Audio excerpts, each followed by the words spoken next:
ఆంధ్రప్రదేశ్లో అనేక విచిత్రాలు జరుగుతాయి కావచ్చు. అందులోనూ చంద్రబాబు సీఎంగా ఉండగా మరింత విశేషాలు చూడాల్సి ఉంటుందేమో. రాష్ట్రంలో ముఖ్యమంత్రి సమావేశం పెడితే అధికారులు ఎట్టి పరిస్థితుల్లోనూ సమయాన్ని పాటిస్తూ ఉంటారు.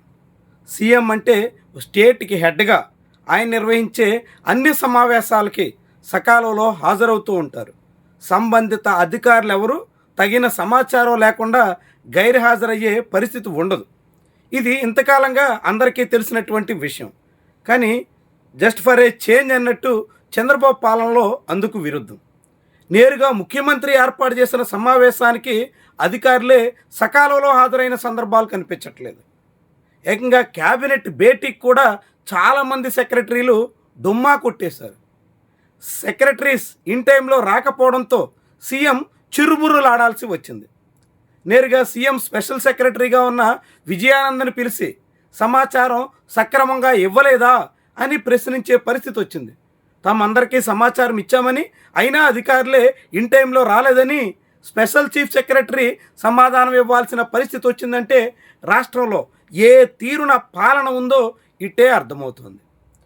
2 ఏళ్ళు గడిచిన తర్వాత కూడా కూటమిలో ప్రభుత్వాధినేతకి తన సర్కారులో ఉన్నటువంటి అధికారుల మీద గ్రిప్ రాలేదా అనే ప్రశ్నకు ఈ ఉదంతం ఆస్కారం ఇస్తుంది.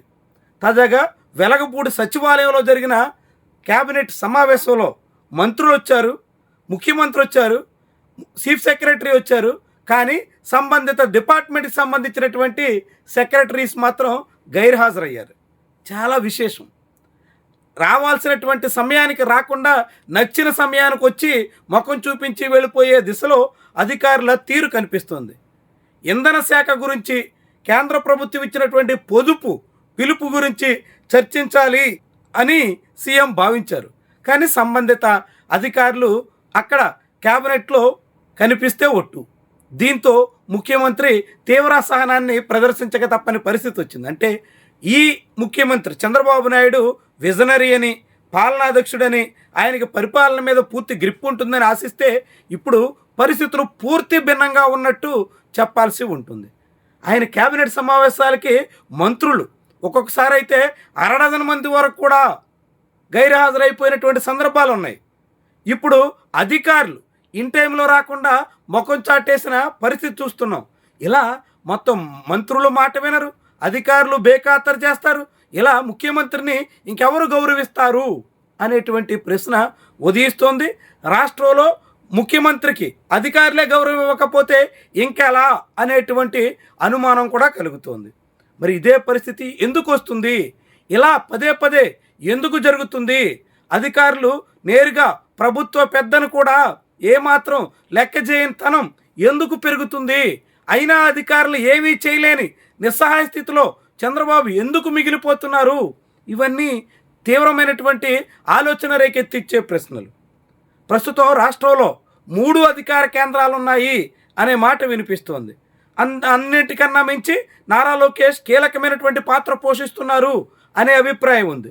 ఆ క్రమంలోనే లోకేష్ని ప్రసన్నం చేసుకుంటే చాలు, చంద్రబాబుని ఖాతరు చేయాల్సిన అవసరమే లేదు అనే అభిప్రాయానికి కొంతమంది అధికారులు వచ్చేసినట్టుగా అనేక అనుమానాలు కలుగుతున్నాయి.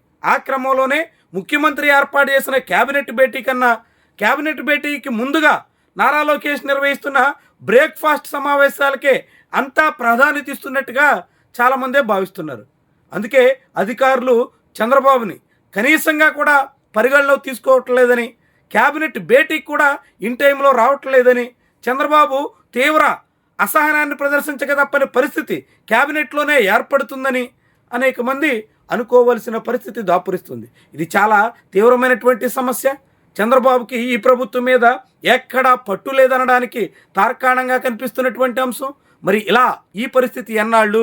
ముఖ్యమంత్రిగా చంద్రబాబు ఉండి పాలనా వ్యవహారాలు ఇంకెవరో చూస్తుంటే ఇక అధికారులు మాత్రం ఎవరికైనా గౌరవం ఇవ్వాలి అనేటువంటి సందేహాలు కూడా కొంతమంది నుంచి వ్యక్తమవుతున్నాయి. ఏమైనా ఇలా రాష్ట్రంలో జరుగుతున్నటువంటి పాలనా వ్యవహారాలు, ఇలా ముఖ్యమంత్రి సమావేశాలకి మంత్రులంతా హాజరైనటువంటి భేటీలకి అధికారులు ఇన్ టైంలో రాకుండా నచ్చినట్టుగా తోచినట్టుగా సాగుతున్నటువంటి తీరు గతంలో ఎన్నడూ లేనటువంటి వ్యవహారం. ఏ ముఖ్యమంత్రికి ఎదురు కానటువంటి పరిణామం. చంద్రబాబు తొలిసారిగా అనుభవిస్తున్నటువంటి వ్యవహారం కూడా.